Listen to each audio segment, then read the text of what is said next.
Skipjacks are the last working boats under sail in the United States. At one point, hundreds of skipjacks sailed out into the Chesapeake Bay and its tributaries to harvest oyster.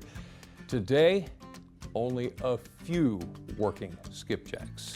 The 4th of July, this 4th of July, the youngest skipjack, Nathan of Dorchester, is celebrating 30 years on the water. It's a celebration you're invited to attend. Now, I recently got the opportunity to learn more about the captivating craft and how it serves a purpose beyond sailing the waters of the Chesapeake region.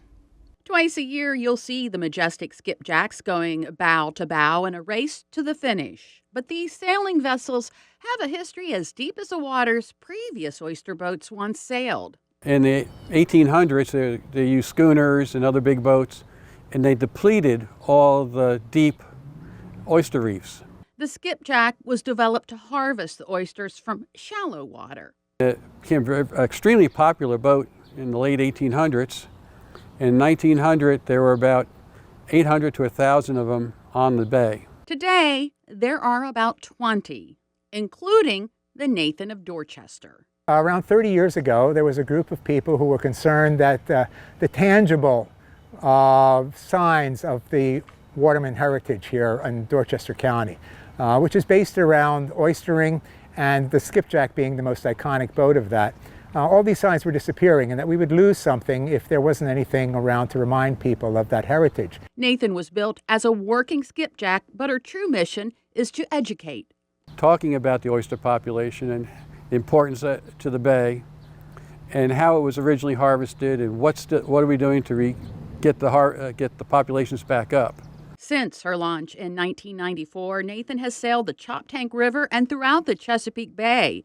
After retiring and moving to the area, Dave was looking to do some volunteer work when he met someone from the organization. Before I knew it, I was taking training and learning how to be a sailor, not having any prior experience. In a year, I was a crew member. Nathan of Dorchester offers sailing experiences for the public most Saturdays. We have almost between 90 and 100 sails every year. During the 2-hour sail, passengers hear stories and learn about the history of the skipjack while enjoying scenic views. We sail around on the Choptank River. We show you how these boats sail, raising the sails and all that.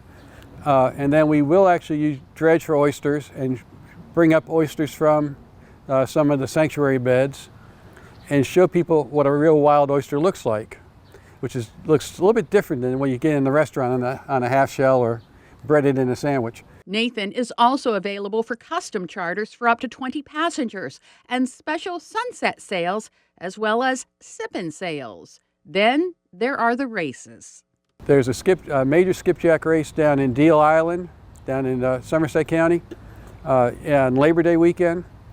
And the last weekend of September, we have a big race here in Cambridge, right on the Choptank River, where you can stand by the lighthouse and watch the boats sail by. Last year, an all-female crew raced Nathan. And they came in second in the race, so we're real proud of them. It's pride and the desire to further the mission of Nathan that motivates volunteers to keep the last skipjack ever built sailing.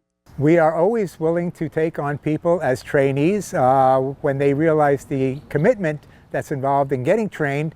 That weeds out some people who just have an idle interest, but the ones that we have right now have been with us for a good number of months and have attended a number of training sessions and have gone out on training sails. And we look forward to having a good number of trainees at the end of this season become red shirts. As you see, I'm wearing a red shirt. That is something that identifies you as a official crew member of the Nathan.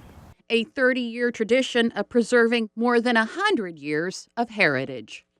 Nathan of Dorchester sails from Long Wharf in Cambridge. Public sales are $40 a person, $20 for children. You can book online.